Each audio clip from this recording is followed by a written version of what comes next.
This is just my opinion of, I'm not a mechanic, but I've had a lot of experience with all different kinds of older engines. This is my list of what I think are the best engines ever made. Again, I'm not a mechanic. I have some mechanical skill, but I wouldn't call myself a mechanic. So this would be like the A tier, pretty much. Pretty much any Buick engine actually built by Buick. Any of their V6s, any of their V8s. I've not heard anything bad about them. As a matter of fact, I think the Ford Essex was supposed to be copied off of the Buick 3.8 and didn't work out too well. From anything I've heard, it's been kind of a junk engine. And AMC, of course, bought a Buick V6 from Buick in the 60s, I think the late 60s. And if you look at their engines, they're the only other engine that has that weird distributor placement, being in the front and off to the off center. Kind of wonder if that might be connected if they try to copy them also. I would say really any Ford Windsor engine, but especially the 302 and 351. The smaller ones kind of get a little bit of a bad rap. I mean, you could probably put the 289 in this. It has a pretty good reputation. But people, I've not heard anything about, I think there's a 221, and of course there's a 260 before there's a 289, and they made that 255 in the late 70s. I mean, if it's reliable, that's one thing. It just doesn't have a whole lot of potential. Of course, the Ford big block inline six, 240 and 300, that's got to be in there. Not much to say right there. It is what it is. I don't think anybody argue that has a brain. I would say the Ford Vulcan 3-liter V6. Only issue is, and why this almost ends up in the B tier, is just potential. It kind of is what it is, and that's it. It's kind of sad, but that's the only issue with it. It's a little underpowered. But it's a great engine. They usually outlast everything else around them. I mean, I know when the Tauruses, they definitely outlast the transmission. I think they had some trouble like the first year it came out, and then they got that fixed, and it was great after that. Ford Cologne V6, the 2.9 and the 4.0. I think the 2.8 had some issues, from what I understand. But these two, I remember I used to have a postal worker, delivery person, and they had this Bronco 2. Yeah, it was Bronco 2, but it had the 2.9 in it, and he had at the time 345,000 miles on it, and it only replaced one of the heads. That is what it is. You can't really argue that. Of course, the slant six, all the Chrysler slant sixes.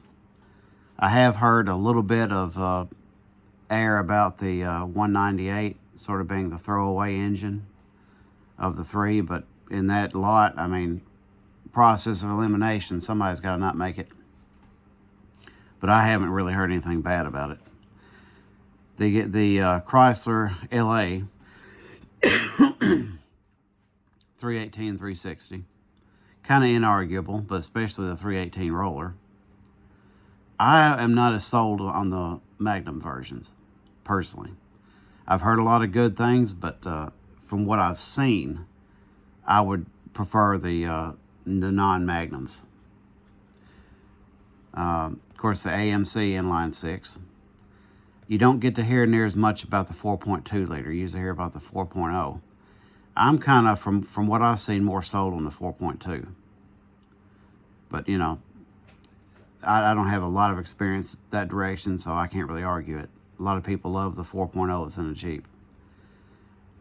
The Chevrolet inline six. I'm not a huge Chevy fan. I've had a lot of experience with Chevys. I think their V8s are okay. especially if, in comparison with like a new vehicle. I'd take an old Chevy over a new Ford or Dodge or anything else. But to me, the Chevys, the V8s are just not tough enough in my experience.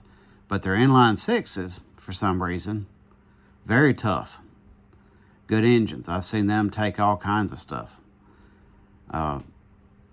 Keep running. And unfortunately, a lot of Chevy people, the Chevy-minded people, they want a V8, 350 and everything, or a 5.3. So a lot of these just get thrown away, and that's tragic.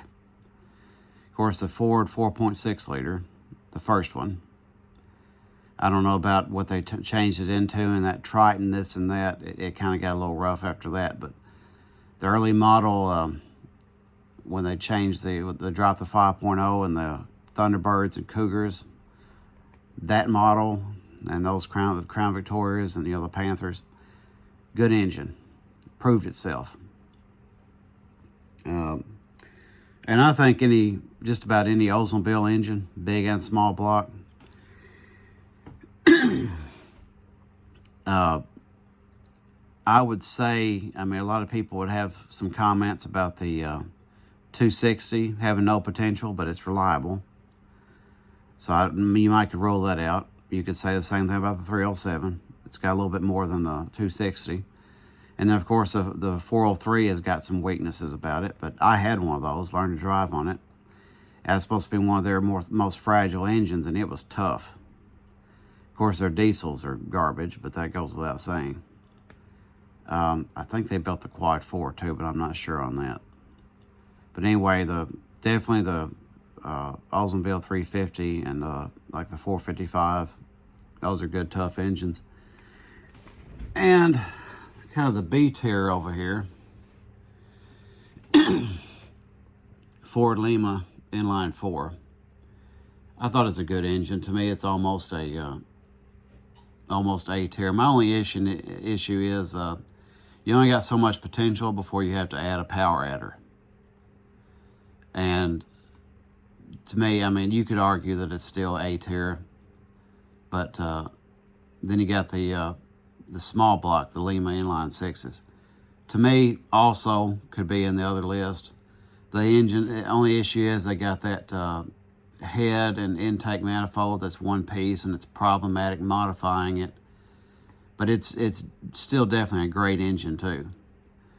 The Chrysler EGA V6, like the 3.3 and a 3.8, good engines, but it's an interference engine, and that's a major flaw.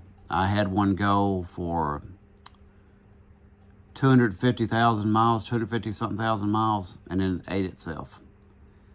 So you can't really call it a bad engine when it goes out then, especially being an interference engine. The Iron Duke, you hear some bad things about it, and you mostly hear good things. But it sounds terrible, and I'm not sure how much performance potential it has, but, it's got a jaded enough past to where it can't quite make it to the top tier. But it's high up. And then, Chevy small block V8. A lot of people would put these in the top tier. I'm sorry, can't do that. Not in my experience. I've seen way too many of them fall apart. And, people will compare these to the small block Ford. I'm sorry, you can't do that. It won't hold up. It won't. That's just the reality of it. It's good to play team sports and this and that and have your favorite. And you're not wrong. If Chevy's your favorite, you're not wrong. It's just an opinion. But you also have to go for facts. And I think a lot of people who would swear that Chevy is tougher than anything else has only owned Chevys. I've seen way too many Chevys that are on their third, fourth engine. No exaggeration. I think they seem to think that you just use it and wear it out and throw it away and put another one in. And you could say the same thing about the 4.3 liter, although it got a lot tougher later on. I know the early models had some serious issues. I didn't put it in here, but the Chrysler 3.9 liter would probably be sort of a B tier. Good engine. It did have some weird running issues like the 4.3 V6 did early on. and they seem to have it stable, steadied out, and it got to be a pretty decent engine. They're pretty long lasting. You still see a lot of them going around. Let's see. Of course, I left out a lot, I don't know a lot about AMC V8s. I don't know a lot about the Mopar big blocks. Not a lot about Pontiac V8s. Did have a 301. And it was extremely high mileage and it was running bad at the time, but you can't really judge it on that. He had replaced the that plastic timing chain or whatever. So that was actually an original flaw, but considering what it was, it did okay, but it's not enough for me to be able to judge anything. Cadillac V8s,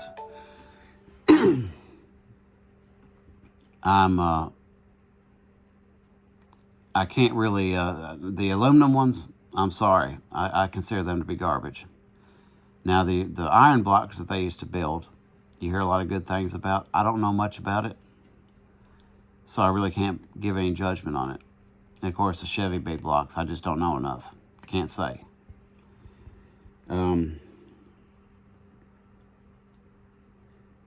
Yeah, the ones that, to me, some people get a lot of good service out of, but I'm not sold on. The Ford Escort engines, even early on, a lot of people get a lot of good service out of them. I'm not sold on them at this point. I've seen some old, like, classic Ford Escorts, and I've thought about getting one. I'm just like, I'm just not sold on the engine. Chevy Cavaliers, I've seen a lot of people get good service out of them, especially the 2.2 liter. I'm just not sold on them myself. Seen people get a lot of good service out of the K cars, but most of the time when I've ever heard one, it's been tapping. Had a couple of Chevy 2.8 liters in the family. They were okay. They're not really a bad engine. I'm not sold on them. 3.1 is supposed to be a little bit better, but to me, it kind of goes in the category as the Chevy V8. I'm just not sold on it. So anyway, that's nothing personal to anybody. That's just my opinions on what I've experienced. If you're looking to get an older vehicle and build them up, and even some of the ones I sort of talk down on, if it interests you, give it a shot, because I guarantee you can find engines that and vehicles altogether that have a bad reputation, and at some point you'll see somebody going around driving one of them and has great service with it, loves it. So as long as you're just getting an old vehicle, if you like it, go for it. I'd much rather see somebody do that than get these getting this endless car payment thing. They get a new one, it starts falling apart, they gotta get another new one. Car payments for life. And you're sort of the test rat, so to speak, the lab rat, because those recalls happen. That's what a recall is.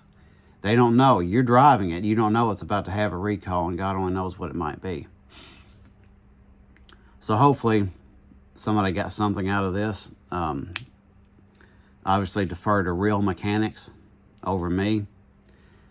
Do a lot of reading and studying. You can't really do too much studying on it. That's just one person's opinion. Anyway, more later.